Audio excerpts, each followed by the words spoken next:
Hello बच्चों। तो welcome to Biotics. I am Mrityunjay Singh Parihar. उम्मीद है आप सब लोग बेहतर कर रहे होंगे, पढ़ रहे होंगे, मेहनत कर रहे होंगे और अपना ध्यान रख रहे होंगे।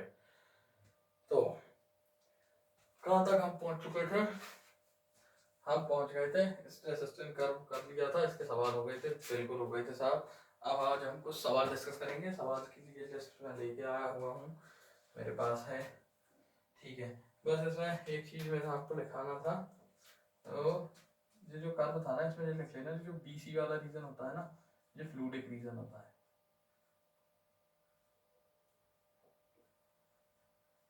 फ्लूइडिक रीजन इसे बोलते हैं। ठीक है, बाकी तो सब तुम्हें पता ही है। सी को, और हाँ, ये जो सी होता है इसको फ्रैक्चर पॉइंट भी बोलते हैं, ऐड कर लेना।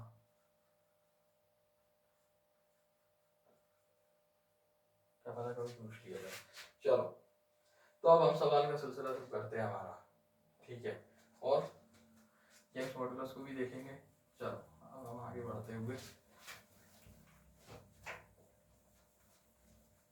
देखो बेटा, सवाल पे हाथ सेट होगा तो मजे से करते जाओ, फिर कभी टफ नहीं लगेगी। ठीक है, चलो तो मैं एक स्ट्रेस वर्सेस स्ट्रेन का कर्व बना रहा हूँ। स्ट्रेस है, जो स्ट्रेन है,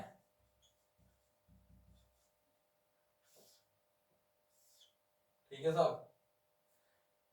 ए बी, ये नीचे है 30 डिग्री और ये 60 डिग्री। ठीक है, ठीक है साहब, हैगा, ये ओरिजिन हो गया।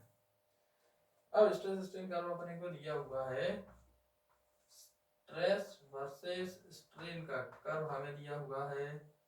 ठीक है साहब, एंगल भी दिए हुए हैं, वाई सॉरी गामा, गामा भी यंग मॉडुलस दिए हुए हैं। ठीक है, मटेरियल के। तो आपके ऑप्शंस हैं, gamma B is equal to 2 times of gamma A, gamma A is equal to gamma B, gamma B is equal to 3 times of gamma A, gamma A is equal to 3 times of gamma B. ठीक है, करो, 2 minute का time है, फटाफट। 1 2 3, आप pause कर लेना, मैं कर रहा हूँ। देखो क्या होता है, मैंने आपको बताया था, स्लोप ज्यादा, यंग्स मॉडुलस ज्यादा, स्ट्रेस वर्सेस स्ट्रेन का कोई चक्कर में पड़ने की बात नहीं है। ठीक है साहब, अब ओह, अब क्या हो रहा है? कुछ नहीं हो रहा है, बाय ए यानी यंग मॉडुलस ए का टेन थीटा, टेन कितना दिया है? 60 degree, 60 degree. Gamma B, tan कितना दिया है? टेन 30 डिग्री दिया है। ठीक है साहब, इसका √3, √3 होता है, टेन 360 की वैल्यू, और टेन 130 1/√3 इजकल टू 3/1 आ जाएगा, यानी gamma A is equal to 3 times of gamma B. काम खत्म, यानी ऑप्शन डी इज करेक्ट। ठीक है बेटा, हो गया। चलो नोट कर लो फटाफट, तब तक मैं जरा अपने मार्कर को सिहाई सिहाई जरा, हमारा मार्कर प्यासा हो गया। जब हमको भूख लगती है, हमारे मार्कर को प्यास लगती है। ठीक है, करो फटाफट।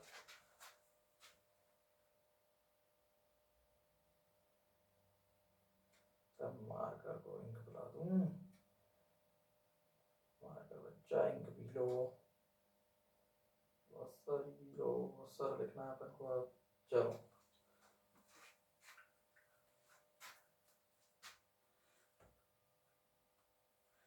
ठीक है साहब, अब हम पढ़ेंगे इसके बाद यंग्स मॉडुलस के बारे में।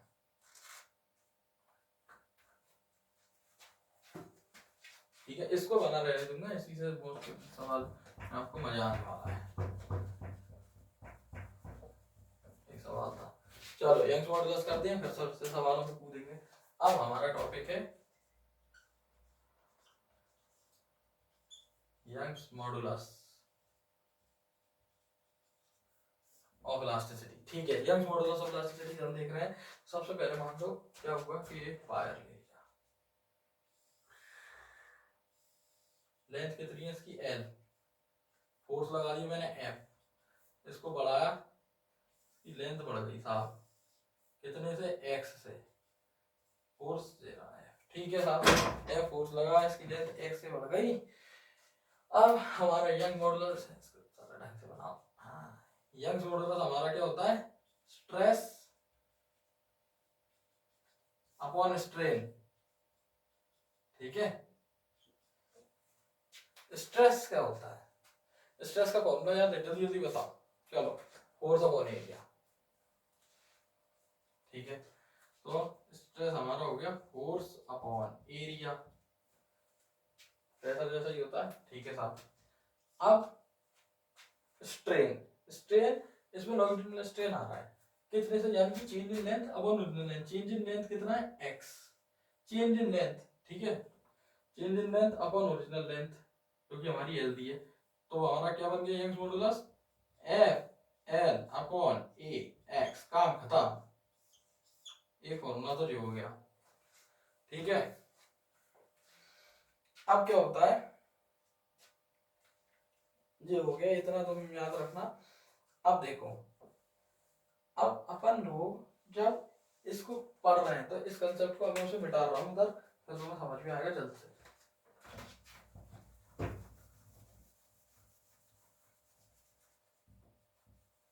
देखो, एक एनालॉजी है, जिसने एनएलएम पढ़ा होगा ना उन्हें ज्यादा समझ में आएगा जल्दी, और बाकी मैं तो बैठा ही ना, मैं समझा रहा हूँ, चिंता मत करो। क्या होता है, जब भी हम इसके सवाल कर रहे हो ना, तुम्हारे पास सिंपल सा ट्रिक है, convert wire into spring. Wire को स्प्रिंग मान के सॉल्व करना, तुम्हारा कभी नहीं बिगड़ेगा, फटाफट हो जाएगा। ठीक है, तो देखो साहब क्या होता है, स्प्रिंग में तो अपना स्प्रिंग फोर्स पढ़ा था, F equal to kx, NLM पढ़ा था, बस तुमने यहाँ भी वही किया, तुमने यहाँ भी वही किया है। तुम पे जो आया इससे तुम फोर्स निकालो। फोर्स तुमने निकाला कैसे? Gamma A x by L. ठीक है, gamma A x by L, बस एफ इज इक्वल टू के एक्स, एनालॉजी फिट करो, क्या हो गया, के क्या आया तुम्हारा? Gamma A by small L. खत्म खेल। मोस्टली सवाल बन जाएंगे तुम्हारे, आप देखो इजी हो गया। एफ इज इक्वल टू के एक्स, ये तुम्हारा के को रिप्रेजेंट कर रहा है यहाँ। ठीक है, तो वही है, तो हमारा के क्या आ गया इसमें? Gamma A by L. ठीक है साहब, अब क्या करना है साहब? ठीक है मास्टर, तुमने पढ़ा दिया। अब हमें पोटेंशियल एनर्जी कैलकुलेट करनी है। तो पोटेंशियल एनर्जी साहब हम जब स्प्रिंग की निकालते थे तो वो आती थी हमारी U बराबर हाफ के एक्स स्क्वायर। पढ़िए, एनएलएम में आई थी, एनएलएम में पढ़ के आए जो बच्चे उन्हें याद होगा, बाकी अपन आगे फिर पढ़ेंगे, चिंता मत करो, मैं कराऊंगा। ठीक है साहब, आ गया। अब क्या लिखेंगे? अब क्या के की वैल्यू पटकेंगे साहब। हाँ, gamma A x square by L. अरे यार कैसा एक्स, ये सही एक्स। ठीक है साहब, अब ऐसे देख के कुछ समझ में आ रहा है? और इसका एक फॉर्मूला और होता है, तो मुझसे याद रखना, पोटेंशियल एनर्जी का U is equal to half into stress into strain into volume. याद रखना, आगे दिन सब समझा दूंगा। Half into stress strain into volume. ठीक है, ठीक है साहब।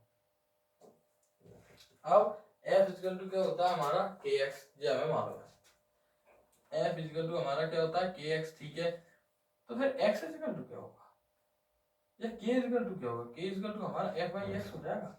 ठीक है साहब, और पोटेंशियल एनर्जी क्या होती है हमारी? हाफ इक्वल टू के एक्स स्क्वायर। ठीक है साहब, तो k इक्वल टू में half into F square by, sorry F square लिखा हूं एफ के एक्स स्क्वायर होता है ना। अब देखो के की जो लिख रहा हूं मैं, एक्स नीचे आ गया, एक्स यहाँ आ गया, एक स्क्वायर से एक कट गया, तो हाफ एफ एक्स बन जाएगा। ठीक ठीक है। और इसको मैं ऐसे भी कर सकता हूँ, कैसे कर सकता हूँ, मैं x को इधर ले आऊं तो ये यहाँ पे इसको मैं ऐसे भी तो लिख सकता हूँ, x बराबर एफ वाई के लिख सकता हूँ ना। तो बस अब मैं x की जगह पुट कर दे रहा हूँ, तो हाफ के अपॉन एफ स्क्वायर अपॉन के स्क्वायर, के से के कट गया तो बराबर में क्या आ गया, एफ स्क्वायर बाई 2k।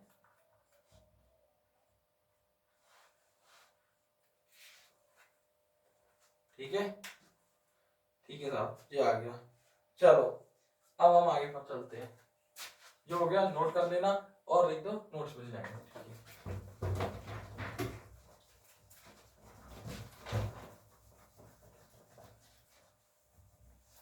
अब हम चलते हैं आगे। आगे हमें एक सवाल डाल रहा हूं, ये वायर लटका है, उसको ये लोड लटका दिया, लोड डब्ल्यू लिखूं एम लिखूं, एम लिख देते हैं, चलो ठीक है। इसका यंग मॉडुलस है गामा, लेंथ दी है एल, एरिया दिया ए, ठीक है साहब, इतना दे दिया। उसके बाद फाइंड एलोंगेशन इन वायर, क्या क्वेश्चन है हमारा,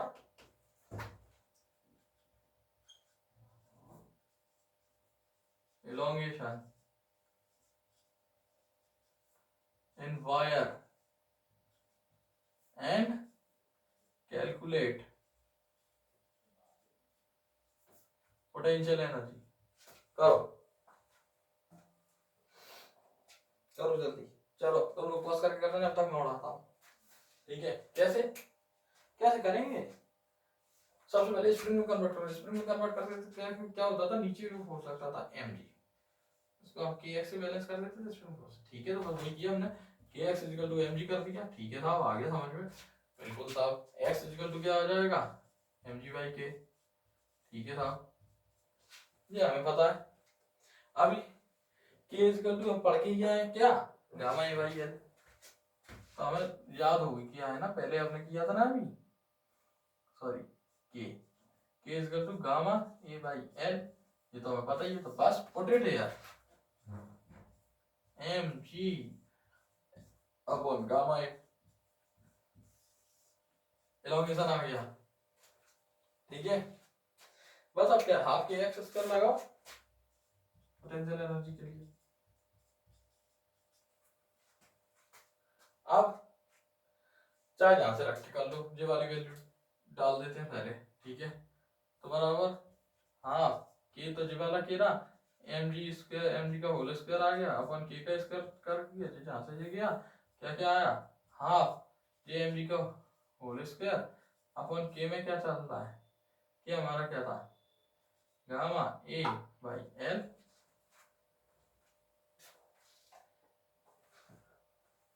खत्म, सवाल खत्म था, कुछ इसमें नहीं था, इजी था ना, देखो। ठीक है साहब, अब और आगे चलते हैं, तो देख लिया, चलो आगे चलो।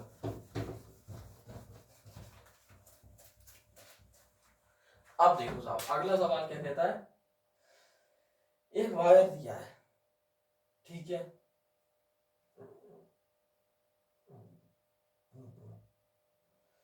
देखो एक वायर दे दिया, कोई वेट लटका देते हैं। अब देखो क्या होगा, इसका यंग मॉडुलस दिया है गामा, ठीक है, अगर इसकी लेंथ इतनी ही दी है, डेटा लूं के ऐसे लूं, हाँ, यंग मॉडुलस की जो हमारी यूनिट दी है न्यूटन पर मीटर स्क्वायर दी है, याद रखना यूनिट होती है इसकी। यंग मॉडुलस हमें दिया है, लेंथ दी है और रेडियस दी है। ठीक है, चलो ये मान लो इसकी लेंथ दी है एल, रेडियस दिया है आर।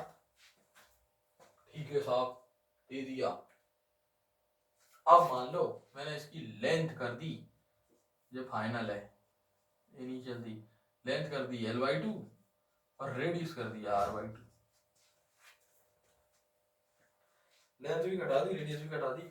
अब इसका जो यंग्स मॉडुलस होगा, now Young's modulus will be कितना होगा बताओ, ऑप्शन दूं, दो साहब ऑप्शन ले लो तुम तो, ये option gamma by 2, B option, C option, D option. करो बेटा, मैंने बताया था यंग मॉडुलस मटेरियल की प्रॉपर्टी होती है, मटेरियल पर डिपेंड करता है, इनमें से किसी पर डिपेंड नहीं करेगा, ये चेंज होते रहे, इनसे फर्क ही नहीं पड़ रहा। ठीक है, तो कितना आएगा यंग मॉडुलस? हाँ चलो अगला,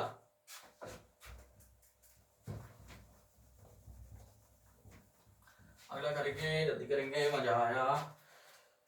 चलो ये सवाल थोड़ा मस्त लगेगा, तो मजा आएगा इसमें। खाट खाट खाट खाट खाट खाट खाट,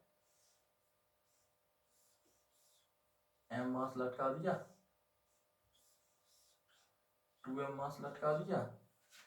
अब सबसे ऊपर हमने स्टील ले ली, स्टील का वायर है, और ये ब्रास है, ब्रास का वायर है। ठीक है, अब क्या दिया है, if the ratio of length, यानी L S length of steel upon length of brass का रेशो दिया हमें ए। ठीक है साहब, radius of steel upon radius of brass का रेशो दिया है हम पे पी। ठीक है साहब, Young's modulus of steel upon Young's modulus of brass का रेशो हमें दिया है कितना, सी। तो फिर ratio of increase in length would, यानी इंक्रीज इन लेंथ अगर हम इस स्टील वाले की एक्स एस हुई है और इस वाले की एक्स बी हुई है, तो इसका रेशो हमें निकालना है। आया समझ सवाल? स्टील का वायर है ऊपर वाला, नीचे वाला ब्रास का है, नीचे 2m मास लगता है, ऊपर m मास लगता है। ठीक है साहब, आ गया। Length of steel upon length of brass का रेशो दिया a, length radius of steel upon radius of brass का रेशो दिया b, Young modulus of steel upon Young modulus of brass का रेशो दिया c। तो अब इनका जो इलोंगेशन आया उसका रेशो बताना है। करो करो, फिर मैं बताता हूँ। 5 मिनट का टाइम करो जल्दी, 5 मिनट नहीं 1 मिनट का टाइम मिलता है नीट वालों को, याद रहे। गलती से 5 मिनट निकल रहा है, क्या फायदा ना चीज ना, हाँ नहीं तो चलो पहले तुम कर लो, फिर करता हूँ। चलो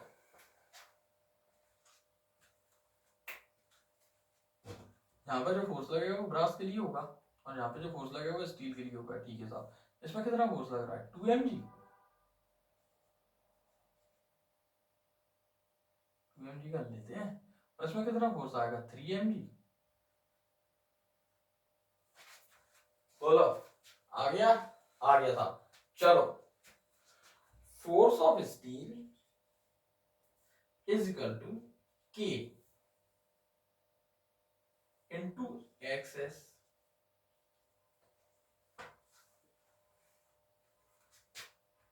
भी हटा देते हैं कि कौन सा, force of brass is equal to k into x b. Clear? तो भाई अब हम क्या करेंगे, कोई ऐसे लिखा रहना चाहिए था, हम तो समझ नहीं पाऊंगा, लिख दो ऐसा। ठीक है चलो करो, इतनी हिंट कर दिया, करो। चलो इनको अपॉन ले दो एक दूसरे। ठीक है, ऊपर वाला 3mg है, नीचे वाला 2mg है। ठीक है साहब, इक्वल टू Ks, की का फॉर्मूला भी अपन ने पढ़ा था, गामा ए बाई एल। आया समझ में? और A is equal to pi r square होता है। ठीक है, तो बस वही लगाते हैं, गामा एस पाई आर, कितना है एस वाला स्क्वायर, अपॉन नीचे कितना है ये एल एस, और इधर अपना इनटू में मैं अलग से लिखा, इनटू में एक्स एस। ठीक है, नीचे वाले जब के बी के लिए लिखेंगे तो गामा बी पाई आर बी स्क्वायर। ठीक है, एल ऊपर पहुंच गया तो ये एल बी हो जाएगा, और यहाँ पे अपन लिख देंगे एक्स बी। ठीक है साहब, पाई से पाई कैंसिल, ठीक है, एम डी से एम डी कैंसिल, ये आ गया 3/2। ठीक है, gamma s by gamma b, दिया है क्या? दिया है C, ठीक है साहब। आर एस अपॉन आर भी दिया है, स्क्वायर चढ़ा है बी स्क्वायर, ठीक है ये भी हो गया साहब। अब एल एस अपॉन एल भी दिया है, अपन पे आगे लिखा है l b upon l s, यानी नीचे आ जाएगा ए, ठीक है। ठीक है हमारा एक्स एस अपॉन एक्स भी निकालना क्या था, यही तो निकालना था, इसको इधर पहुंचाओ तो 3a अपॉन 2cb स्क्वायर,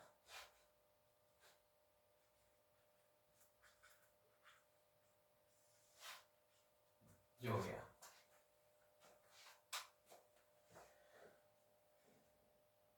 ठीक है, इंपॉर्टेंट सवाल है, ढंग से समझ लेना, समझना तो पीछे करके दोबारा देख लेना। चलो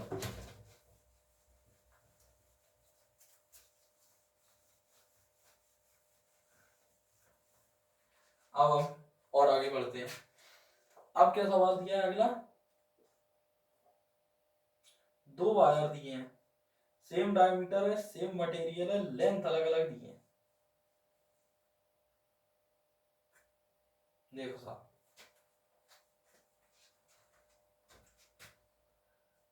टू वायर्स,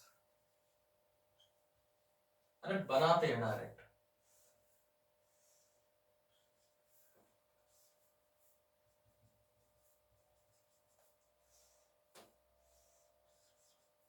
जो दो वायर दिए हैं, ठीक है साहब। क्या क्या है, इनका डायमीटर भी सेम, मान लो इसका डायमीटर डी है, इसका भी डी है, ठीक है साहब। इसका गामा, इसका यंग मॉडुलस गामा है, इसका भी गामा है, दोनों का यंग मॉडुलस भी सेम दे दिया, ठीक है।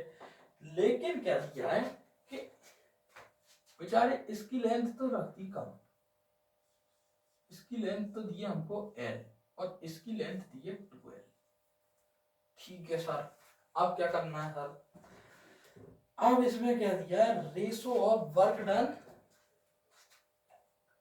इन the two wire will, ratio of work done, two wire दिए इनके बारे में चीजें लिखना है, उसके बाद ratio of work done in the two wires will be, निकालो बेटा, मैं ऑप्शन लिख रहा हूं, तुम जब तक सॉल्व करो, फिर देखते हैं अपन।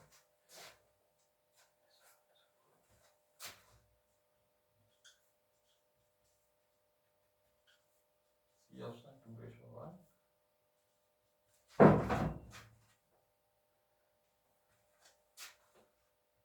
निकालो, करो।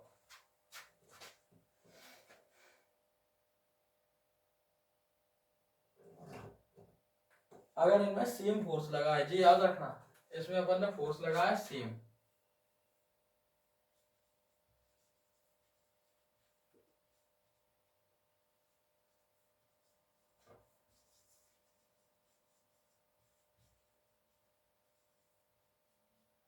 करो, अब करो। दो वायर दिए हैं, सेम डायमीटर है, सेम यंग मॉडुलस है, लेंथ एक की है, एक की 2l है, फोर्स लगा है सेम, ठीक है। तो वही y gamma 1 equal to gamma 2 equal to gamma, ठीक है। लेंथ अपनी अलग अलग है, diameter d1 equal to d2 equal to d, यानी r भी सेम है, ठीक है। अब लेंथ अलग अलग है, ठीक है। तो लेंथ के लिए क्या होता है, अपन ने जो पोटेंशियल एनर्जी पढ़ी थी ना, तो potential energy U equal to half के एक्स स्क्वायर होती है, यही वर्क डन के इक्वल होती है, work done equal to potential energy, ठीक है। तो ये भी हाफ के एक्स स्क्वायर हो जाएगी, और इसका एक फॉर्मूला और मैं आप सबको बता के आया था, एफ स्क्वायर बाई 2k, याद कर लो, पलट के देख लो, देखा होगा किसी ने। बस work done into W1 upon W2, work done in 1, work done in 1 second, F1 square by 2k1, F2 square by 2k2। पूछा क्या है, ratio of work done in wire, करो, अब तो कर लो बेटा। अब क्या क्या सेम है का, फोर्स कितना लगा है, F सेम फोर्स है, यानी F1 से F2 कट गया, 2 से 2 कट गया, लो अब कुछ बचा है इसमें, K2 बाई K1, अब तो कर लो, अभी भी नहीं आया समझ में? रख लो kx इक्वल टू mg था, तब k सेम दिया तो k is inversely proportional to x आ जाएगा, यानी k is inversely proportional to l आ गया। ठीक है, सेकंड वाले वायर की कितनी लेंथ है 12, तो 2 नीचे आ जाएगा और ऊपर l आ जाएगा।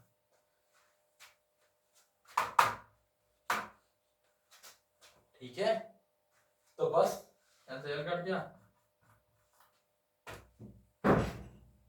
आया समझ? आ गया समझ? चलो आगे चलते हैं।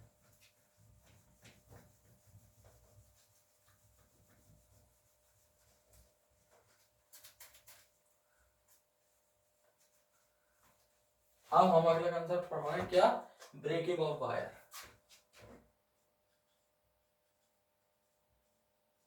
इसके भी सवाल आते हैं।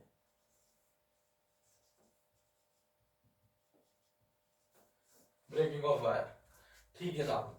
क्या होता है, मैंने तुम्हें भी पढ़ाया था ना, वो कर बनाया था जब अपन बढ़ाते जा रहे थे, खींचते जा रहे थे, वायर पे लोड बढ़ता जा रहा था, प्लास्टिक रीजन सब बताया था ना, उस चीज पे एक बार ध्यान रख लेना। बस उसी से अपन इसको करेंगे, जब ये टूटेगा तब क्या होगा वो देखना है बस। ठीक है साहब,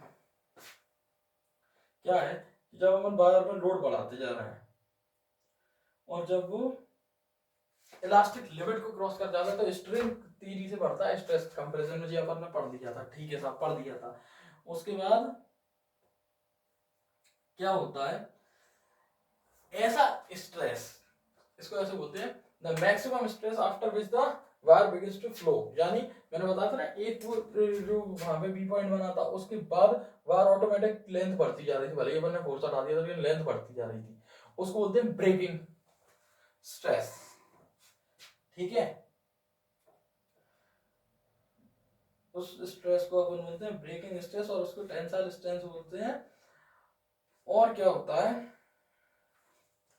इतना याद रखो। देखो, जो डीसी रीजन था ना, ऐसा मैंने बनाया था ग्राफ में अभी, इसके बाद ऑटोमेटिक बढ़ता जाता है, लेंथ ऑफ प्रेशर टूट जाता है। ठीक है जी, आप आपको मालूम है, लेकिन यहाँ तक जो फोर्स लगता है ना, जो जिस फोर्स के कारण मिलता है उसे बोलते हैं ब्रेकिंग फोर्स।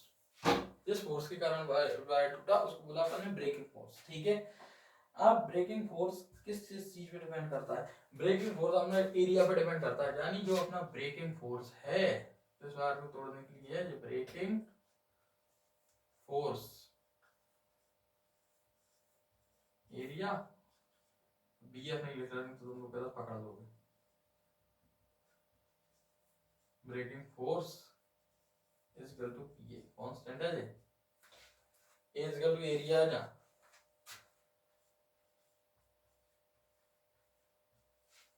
ठीक है, ब्रेकिंग फोर्स एरिया पे डिपेंड करता है। ठीक है, पी इंटू ए, पी क्या है? कांस्टेंट ऑफ प्रोपोर्शनलिटी, और इसको ब्रेकिंग स्ट्रेस भी बोलते हैं,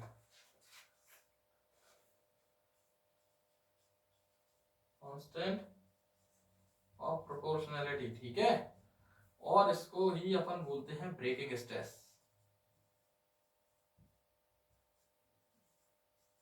स्ट्रेस। ठीक है, चलो बेटा आगे बढ़ते हैं। अब क्या है इसमें,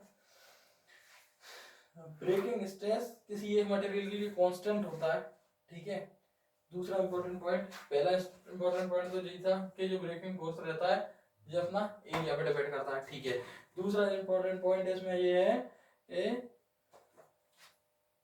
जो अपना दूसरा इंपॉर्टेंट पॉइंट ये है, जो ब्रेकिंग स्ट्रेस रहता है ना, तो बीएस से लिख सकता हूं, फिर भी लिख देता हूं। ब्रेकिंग स्ट्रेस जो हमारा इंडिपेंडेंट रहता है किस किस चीज से, ऑफ वही लेंथ, वॉल्यूम एक्सेट्रा, इन सबसे इंडिपेंडेंट रहता है। ठीक है, और किसी एक मटेरियल के लिए कांस्टेंट भी रहता है, breaking stress is constant and independent of length, volume etcetera, या डायमेंशंस के इंडिपेंडेंट रहता है। ठीक है, ये चीज भी आ गई। चलो साहब, डायमेंशन ऑफ वायर भी इंडिपेंडेंट हो गया। अब देखो, एक चीज तो मैं बताऊं, इससे तो मैं एक कंसेप्चुअल चीज समझाता हूं। मान लो कि एल लेंथ का वायर है, मान लो कॉपर वायर है, मैंने इसको दो वाट में तोड़ दिया यहाँ से, ठीक है, और इसको अलग से इधर फिर से लटका दिया। ये हो गया L/2 लेंथ का, ये भी हो गया L/2 लेंथ का। तो अब भी ना जो वायर सेम वेट गेन कर पाएगा। अगर ये वायर जब L लेंथ का था तब जो अगर W वेट उठा पा रहा था ना, तो क्या अभी भी W उठा पाएगा? अभी भी W उठा पाएगा, क्योंकि breaking stress independent of length and volume होता है, डायमेंशंस के इंडिपेंडेंट रहता है, ठीक है, आया समझ में? और एक चीज याद रखना, जो अपना स्ट्रेस होता है, फोर्स अपॉन एरिया होता है, ये भी याद रखना अपना, ठीक है। और अगर स्ट्रेस कांस्टेंट है तो force is directly proportional to area आ गया, आया समझ? प्रोपोर्शनल टू एरिया आ गया। चलो अब आगे चलते हैं सवालों की ओर। फिजिक्स बहुत मजेदार सब्जेक्ट है, ठीक है ना। देखो बेटा क्या होता है, तुम लोग कर रहे हो कॉम्पिटिटिव एग्जाम की तैयारी, और जब ऐसे एग्जाम की तैयारी करते हैं तो कई लोग बहुत बातें बोलते हैं, ताने देते हैं, हमें भी देते थे, कॉमन है। डिप्रेस नहीं होना है, बहुत बच्चे लोग डिप्रेस हो जाते हैं। देखो जो तुम्हारा ना वो टाइम चल रहा है ना, अगर अभी अड़ गए तो बढ़ गए जीवन में, इस टाइम बन जाओगे तो बन जाओगे, तो बाद में ना मन में कुछ बातें ऐसी रह जाती है तो अभी नहीं बाद में याद आती है, काश उस टाइम हमने ऐसा किया होता तो ऐसा होता, लेकिन वो होता ही रह गया, फिर नहीं होने वाला है। वो जो है आज है, अब ये इसी वक्त है, जो करना है अभी करना है बस, कहते हैं अपना टाइम आएगा, हम अपना टाइम ले आएंगे, इन भुजाओं पे भरोसा होना चाहिए, ठीक है ना।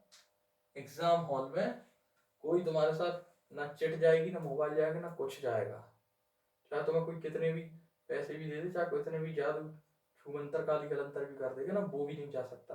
एग्जाम हॉल में तुम्हारे साथ जाएगा तुम्हारा दिमाग, इसलिए अपने दिमाग को ट्रेंड करो।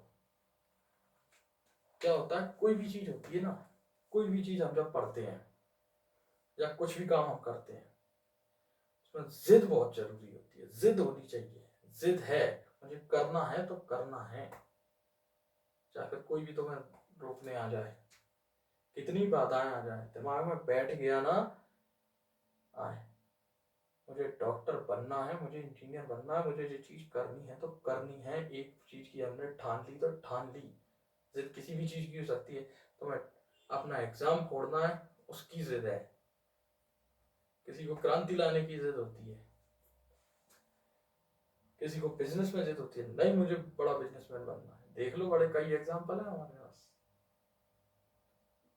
एक बार तुमने जो चीज कर ली ना, देखो जीवन का एक उसूल बना लो, क्या, ये अपना डिसीजन,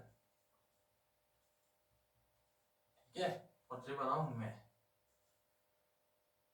ठीक है, ये मेरी एक ही आंख क्यों बनाई है सर, एक आंख है उस साइड देख रहा हूं। डिसीजन लेने से पहले 100 बार सोच लेना, कोई दिक्कत नहीं है। डिसीजन लेने से पहले पीछे मुड़ के जितनी बार देखना है ना देख लेना, सोच लेना, मैं लूं नहीं लूं, सोच समझ के लेना। लेकिन एक बार डिसीजन ले लिया बस बात वहां खत्म हो गई, पीछे मुड़ने का चांस नहीं है तुम्हारे पास, फिर पीछे मुड़ के नहीं देखना है। एक बार जो ठान लिया वो ठान लिया, आया ना समझ में? तुमसे ही बात कर रहा हूं मैं, हाँ तुमसे, ठीक है ना। एक बार जो डिसीजन ले लिया वो डिसीजन ले लिया, फिर उसमें पीछे मुड़ के मत देखना। हाँ डिसीजन किसी भी चीज का हो, पढ़ाई का हो, मैंने सोच लिया मुझे ये बनना तो बनना है बस, बिजनेस का हो, रिलेशनशिप का हो, एक बार जो सोच लिया बस वो करना है तो करना है, फिर पीछे नहीं मुड़ सकते। हाँ नहीं सोचा था तब तक 100 बार सोच लो, 100 चीज सोच सकते कि मैं इंजीनियर बनूं, डॉक्टर बनूं, एक बार ठान लिया ना डॉक्टर तो बस डॉक्टर, फिर बात नहीं होगी कि आज डॉक्टर बन रहा है था, परसों इंजीनियर, परसों अगले दिन बिजनेसमैन, चौथे दिन ठेकेदार बन गए, खेल खत्म, घर बैठे हैं 0 बटे सन्नाटा। ये नहीं होना चाहिए, जीवन में गोल बनाओ और गोल के पीछे पड़ जाओ, ठीक है ना। चलो तो हम आगे बढ़ते हैं अपने पढ़ाई की ओर।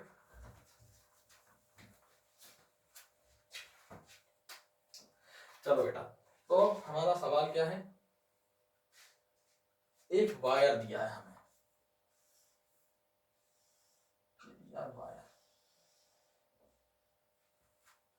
दिया है। इसका डायमीटर दिया है हमको, कितने इस बार पे लटका देते हैं ऊपर। डायमीटर दिया 1 मिलीमीटर, ठीक है साहब, दिया है। इसके बाद इसमें एक जो इसको जो टेंशन है, इसमें जो टेंशन लग रही है वो हमारी कितनी, 1000 न्यूटन, ठीक है। एक और वायर दिया है साहब, मटेरियल सेम है, मान लो ये कॉपर वायर है तो ये भी कॉपर वायर हो गया, ठीक है। लेकिन इसका साहब जो डायमीटर हैगा, इसका डायमीटर है 2 मिलीमीटर, ठीक है। अब इसकी जो ब्रेकिंग टेंशन है ना वो पूछिए, और इसकी ब्रेकिंग टेंशन से दी है। चलो, फर्स्ट वायर दिया है, सेकंड वायर दिया है, एक वायर का डायमीटर 1 मिलीमीटर दिया है, उसकी ब्रेकिंग टेंशन 1000 न्यूटन है। दूसरे वायर का डायमीटर 2 मिलीमीटर दिया, उसकी ब्रेकिंग टेंशन हमें बतानी है। जल्दी जल्दी कैलकुलेट करो तुरंत।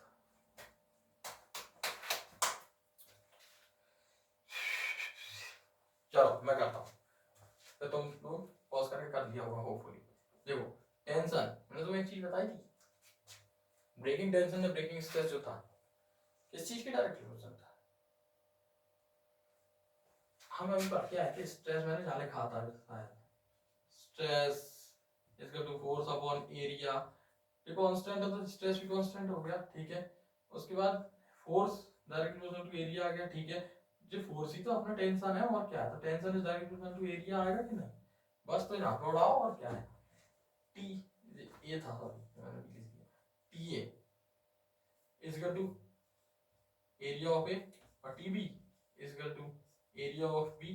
क्लियर है। चलो चलो, टी ए अपना 1000, टी बी अपना अभी अपने को पता नहीं निकालना है। ये कितना दिया, पाई आर स्क्वायर, डायमीटर दिया आर स्क्वायर, अगर अपन निकालेंगे half of diameter is radius, ठीक है। आर स्क्वायर कोई 1/2 का होल स्क्वायर कर देंगे, पाई आर स्क्वायर कराना, मिलीमीटर में आएगा, यूनिट से यूनिट कट जाएगी, ठीक। वैसे यहाँ पे भी पाई आर स्क्वायर करेंगे, 2/2 का होल स्क्वायर कर देंगे, बस पाई से पाई कट गया, स्क्वायर से स्क्वायर कट गया, इससे ये कट गया, ऊपर से रहेगा 1/4 आया, और ये 4 इधर पहुंच जाएगा, तो T B equal to 4000 newton. खत्म। आया, आया था, क्या था। अब देखो इस चीज को चाहे लिख लेना, ब्रेकिंग फोर्स एरिया पे डिपेंड करती है, लेंथ पे नहीं। तो मैं लिख देता हूं, breaking force depends on area not on length, ठीक है। इस सवाल से जो इंपॉर्टेंट सीख मिली हमें। उसके बाद ब्रेकिंग स्ट्रेस ओनली मटेरियल पे डिपेंड करती है, आई समझ में।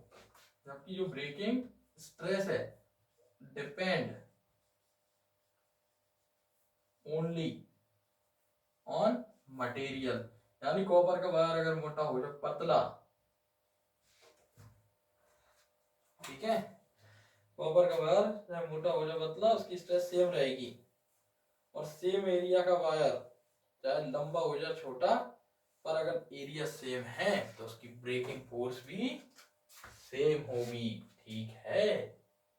क्योंकि breaking force depends on area, length चाहे कुछ भी हो, एरिया पे डिपेंड कर रही है, एरिया सेम है तो बस उसकी ब्रेकिंग फोर्स सेम होगी, भले ही चाहे कॉपर का वायर मोटा ले लो चाहे पतला ले लो, मोटा ले लो चाहे पतला, कह रहा हूँ लंबा ले लो चाहे छोटा ले लो, ठीक है। चलो आगे चलते हैं।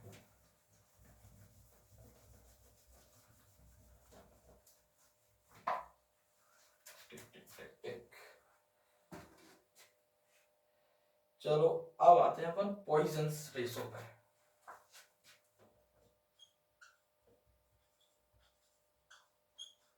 पॉइजन्स रेशियो, ठीक है, एक रेशो है जैसे सिंपल था, ठीक है।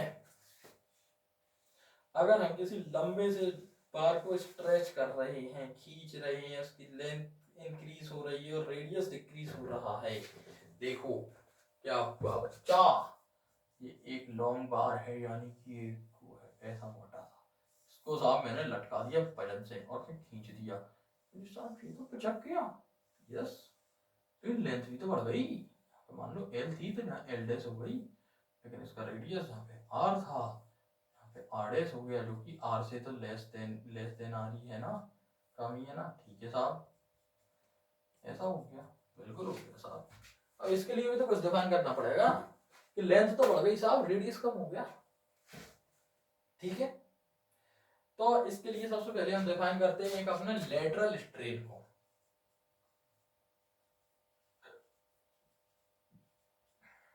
स्ट्रेन आगे स्ट्रेन है तो कुछ चेंज से ही होगा। तो लेटरल स्ट्रेन हमारा बतलाता है change in radius upon original radius, हमारा लेटरल स्ट्रेन है। ठीक है,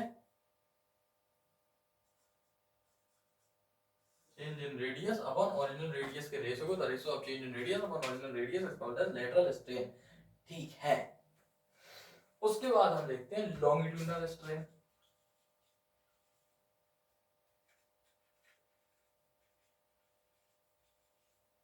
longitudinal strain, तो longitudinal strain हमें बताता है change in length upon original length, ये तो सबको मालूम है ना। चलो बेटा, अब क्या किया है, बस इसी का तो रेशियो कोएफिशिएंट जिसे हम सिग्मा से डिनोट करते हैं, sigma is equal to lateral strain upon longitudinal strain, यानी delta R upon R equal to delta L upon L, बस delta R upon R delta L.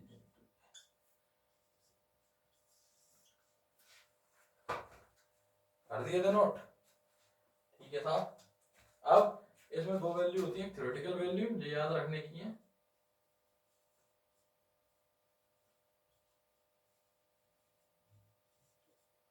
Sigma जो की जाती है -1 से लेके शायद 0.5 तक रहती है, बिल्कुल साहब 0.5 तक ही रहती है।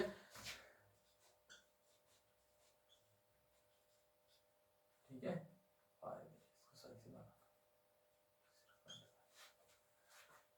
अब इसकी एक होती है प्रैक्टिकल वैल्यू।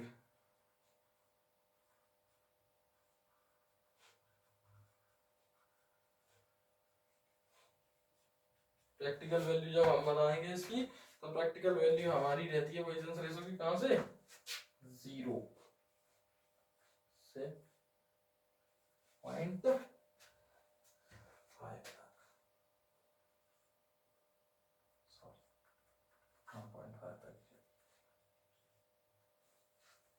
ठीक है साहब, पॉइसन रेशो डिफाइन हो गया हमारा।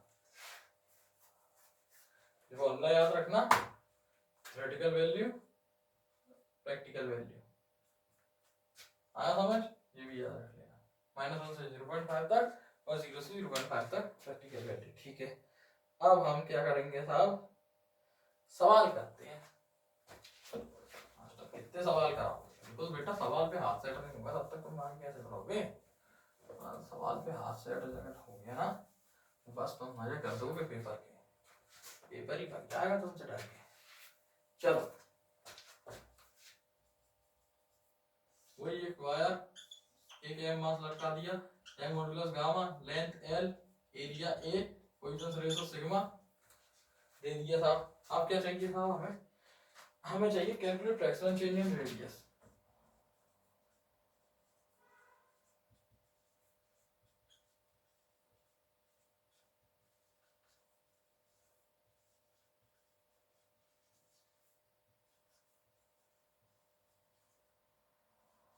फ्रैक्शनल चेंज इन रेडियस बताना, बताओ बताओ, नहीं तो मैं बताता हूँ। ठीक है साहब, देखो यहाँ पे एम मास से भाग गया नीचे पर लग गया, तो एम जी इक्वल टू के एक्स हो गया, तो अपन को पता ही था ना। अब साहब अपने को फ्रैक्शनल चेंज इन रेडियस निकालना, कैसे निकालेंगे, करो पहले तुम करो बेटा, फिर मैं बताता हूँ। देखो हमें जो आता है हम केवल वही करेंगे, एक साइड से निकाल दिया अपन ने, इधर अपन सिग्मा इज इक्वल टू लिख देते हैं वही delta r by 8 R delta 8 into 8। हमने को फ्रैक्शनल चेंज इन रेडियस चाहिए, तो फ्रैक्शनल चेंज इन रेडियस अपना कितना हो जाएगा sigma delta l by m. आप साहब डेल्टा एल ये जो अपना डेल्टा एल से दिख रहा है, दिख रहा था यही तो होता है चेंज इन लेंथ, ठीक है साहब। और के की वैल्यू अपन को मालूम है, के की वैल्यू अपने को मालूम है, के की वैल्यू क्या लिखते थे अपन, गामा ए बाई एल, ये चेंज इन लेंथ ही तो होता है डेल्टा एल तो अपना, तो बस के की value m g equal to k की वैल्यू रहती gamma A by l into x, और ये हमारा वही तो हो गया क्या change in length original length, x क्या है हमारा चेंज इन लेंथ ही तो होता है बिल्कुल साफ। तो इसको इधर पहुंचा दो m g by gamma a, ठीक है। और ये जहाँ पे अपना एक्स अपन एल है ही, इसको चेंज इन लेंथ और अपन ओरिजिनल लेंथ की तरह लिख सकते हैं, कुछ भी लिख लो एक ही बात। इस वैल्यू को उठा के यहाँ पुट कर दो, बराबर sigma m g upon gamma a, हो गया सवाल।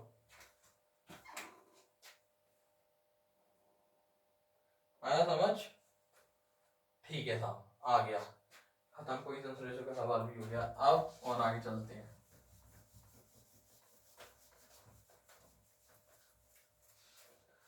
अब देखते हैं अपन बल्क मॉडुलस को।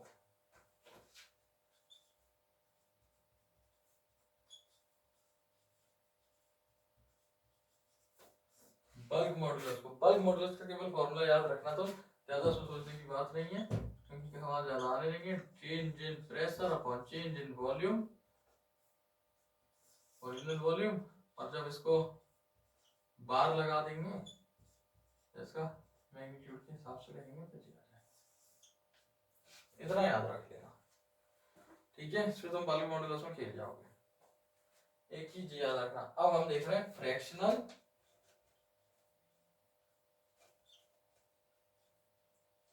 change in radius of sphere, ठीक है।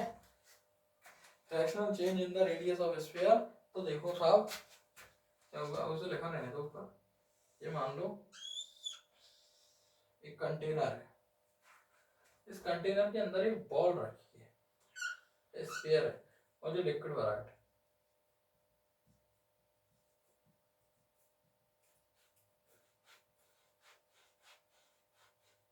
ठीक है साहब। अब व्हाट विल यू डू, एक इसके ऊपर ये अपना साहब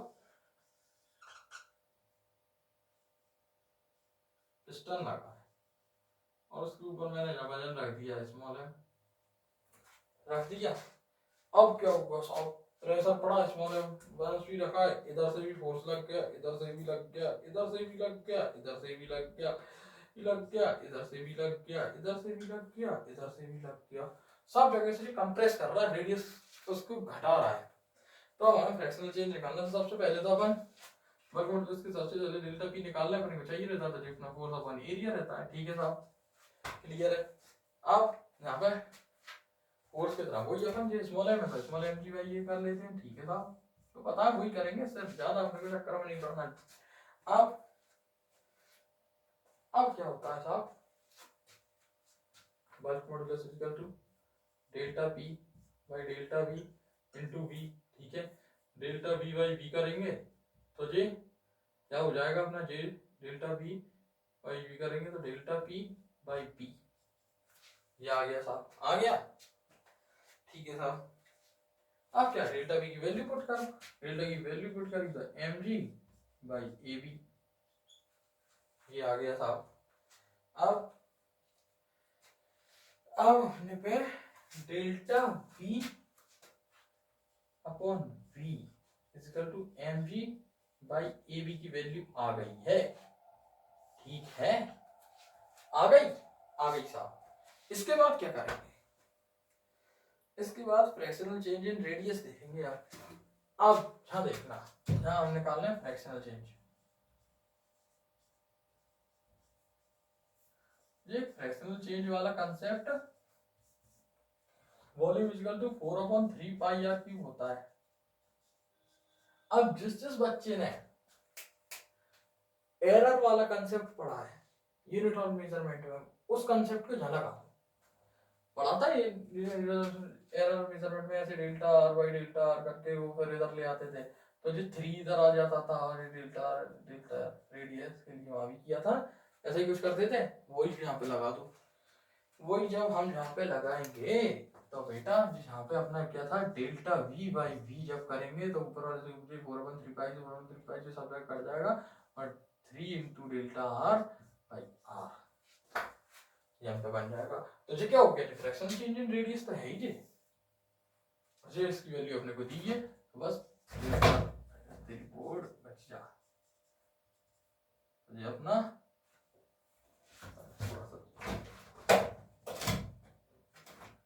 दिख रहा होगा, तो ये अपना क्या था, डेल्टा वी बाई वी, तो ये mg अपॉन 3ab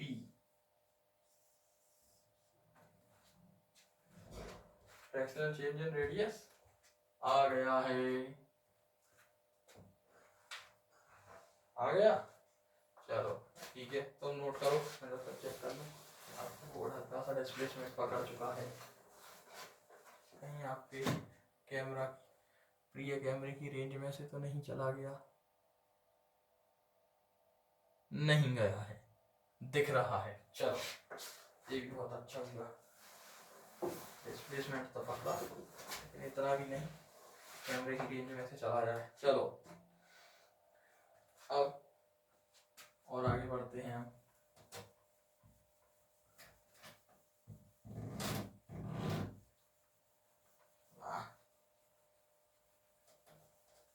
महाराज हमारा बड़ा साथ देते हैं। चलो बच्चों, नहीं स्टॉप, ऐसा कैसे ही लेना है, स्थिर, कभी नाराज नहीं हो जाते। चलो अब क्या है, अब अपन इसमें थोड़ी सी हल्का सा फ्लूइड मैकेनिक्स वाला पोर्शन में ऐड कर रहा हूं, ठीक है। क्या हुआ साहब, पानी में तैरने में किस किस को शौक है, उससे सवाल में बड़ा मजा आएगा। देखो भाई मुझे स्विमिंग नहीं आती है, इसलिए मैं पानी से दूर रहता हूँ बहुत ज्यादा, ठीक है ना। मुझे बहुत डर लगता है पानी से, नहाने में मजा आता है, इसका मतलब ले लेंगे कि मास्टर नहाता रहेगा, मास्टर रोज नहाता है, पानी से डर लगता है मास्टर को। ये एक रबर बॉल है, ठीक है, कौन सी बॉल है, रबर बॉल, रेडियस आ रहेगा, यहाँ पर प्रेशर पी नॉट है, यहाँ पी है का, ठीक है। और जो हाइट अपन ने लेगी h, वैसे फ्लूइड में भी हो सकता था, जहाँ भी करा लो कोई प्रॉब्लम नहीं है, ऐसी रेडियस स्मॉल आर ले लेते हैं, हल्का सा मिक्स कंसेप्ट है, मजा आएगा बेटा। क्या पूछा है, find out the fractional change in radius of rubber ball, ठीक है।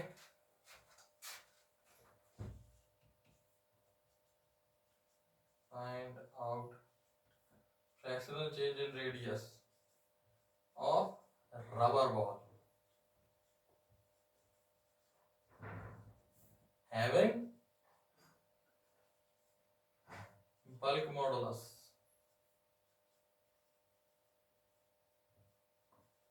b, bulk modulus कितना दिया b, ठीक है। टेकन फ्रॉम द सरफेस, ये टेकन किया कहां से, सरफेस से लेके डेप्थ ले गए h तक,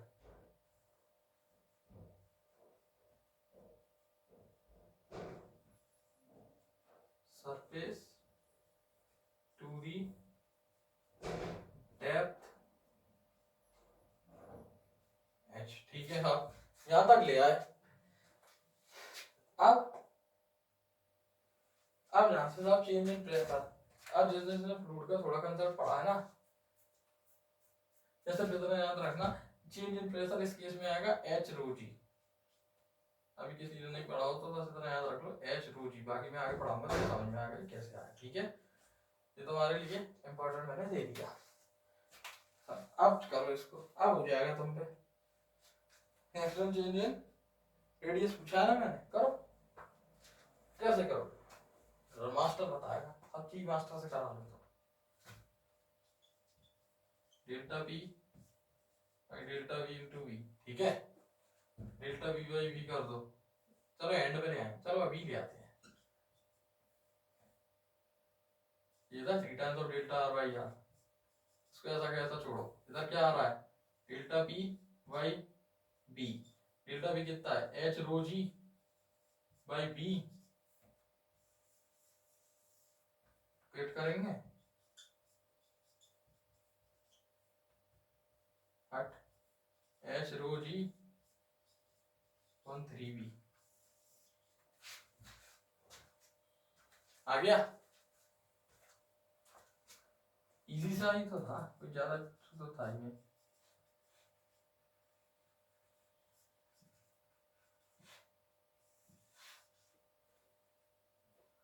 आया समझ? ठीक है साहब, अब हम अगले सवाल पे चलते हैं। बोर्ड रेंज में से मत चला जाना, अभी मैं पढ़ा रहा हूँ, बच्चे गुस्सा हो जाएंगे, मालूम है नाक कट जाएगी मास्टर। हाँ मास्टर कैसे पढ़ाता है, अब देखो।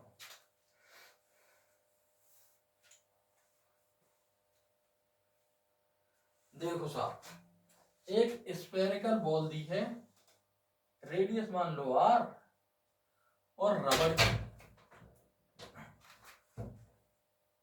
रबर बॉल दी है।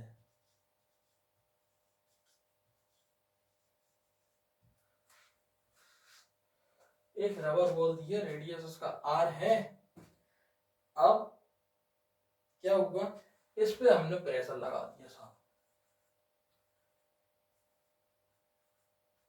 सब तरफ से, और कितना प्रेशर अप्लाई हुआ इस पे 100 एटीएम का। 100 एटमोस्फेयर है, एटीएम जानी ऑटोमेटिक टेलर मशीन नहीं करता हमेशा। ठीक है साहब, और इसका वॉल्यूम कितना रिड्यूस हो गया, वॉल्यूम reduces to 0.01%, इतना परसेंट इसका वॉल्यूम गिर गया। ठीक है, अब करना क्या है, अब हमें इसका निकालना है बल्क मॉड्यूलस, वो भी किस में, इन डायन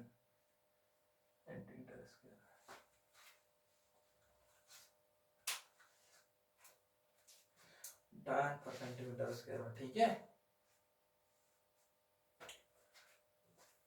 एक बात बताओ, बढ़िया सीखी।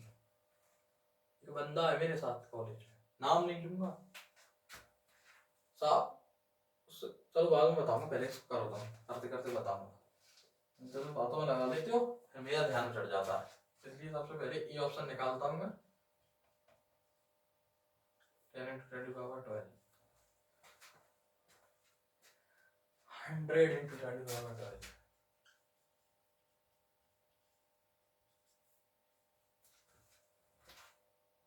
1 into 10 to power 12,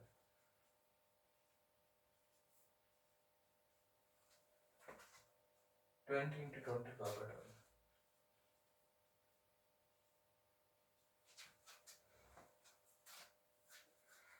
ठीक है। चलो करते हैं, बल्क मॉड्यूलस डेल्टा पी। आधे बच्चे कहेंगे मास्टर ने बात नहीं बताई, मास्टर बात बताओ, मास्टर अभी बताएगा बात, पहले सवाल करो। चलो बेटा, 100 एटमॉस्फेयर, ठीक है साहब। अब एटमॉस्फेयर को अपन को न्यूटन मीटर स्क्वायर में भी बदलना होता है ना, कुछ होता है ऐसा, बिल्कुल होता है साहब। इसको एक मीटर मीटर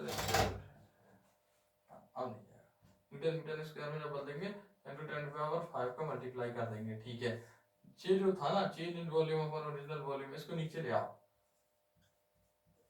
ये जो चीज थी ना volume reduce change in volume, यही तो अपना है 0.01%, तो बस 100 इंटू 10⁵ अपॉन कितना 0.01 अपॉन 100 कर दो, परसेंटेज है ना, इसको यहाँ से उड़ाएंगे, कितने 4 जीरो बढ़ गए, ऊपर गए 5 और 4 9 और 9 10 11 5 और 4 9 एक 10 और 11 एक सेकेंड 10⁻11 का कोई ऑप्शन ही नहीं है, मैंने कुछ मिस्टेक तो नहीं की चलो, लेकिन ये आया किसमें अपना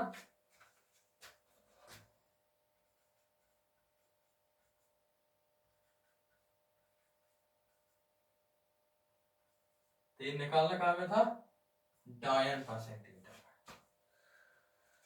अब यहीं से वो बात ध्यान आती है, लड़का है साले से कोई सवाल, सॉरी बंदे से कोई सवाल पूछो फटाक से जवाब दे देगा, अपन उससे बोलते भाई तू तो न्यूटन है, बंदा बड़ा खुश यार न्यूटन है, उसे पता ही नहीं है कि मैं उसे डायन बोल रहा हूँ, क्योंकि 1 न्यूटन इज इक्वल टू 10⁵ डायन होता है बच्चा, आई समझ में। कभी कभी अपने मजे लेने के तरीके होते हैं तो अपन भी ले लेते हैं, और बस 1 मीटर में 100 सेंटीमीटर तो 10⁴ सेंटीमीटर चढ़ा दो, खट से खट गया, एक रह गया तो 1 इंटू 10⁻12 खत्म, डायन पर सेंटीमीटर स्क्वायर, खत्म के। तो ये तो हो गए तुम्हारे सवाल, सारे इंपॉर्टेंट कॉन्सेप्ट हमने इस चैप्टर के यहाँ पे कवर कर लिए हैं, एक दो छोटी छोटी चीजें वो मैं तुम्हें 2 मिनट में बताता हूँ, जरा मैं पहले अपने बोर्ड साहब को देखें आए, चेक कर लूँगा यदि आपकी दृष्टि की रेंज में है कि दृष्टि कौन है मास्टर, दृष्टि तुम्हारी आंखों की नजर है बेटा, हल्का सा तिरछा हुआ है। चलो अब बाकी कंसेप्ट 2 मिनट बाद बताता हूँ, तब तक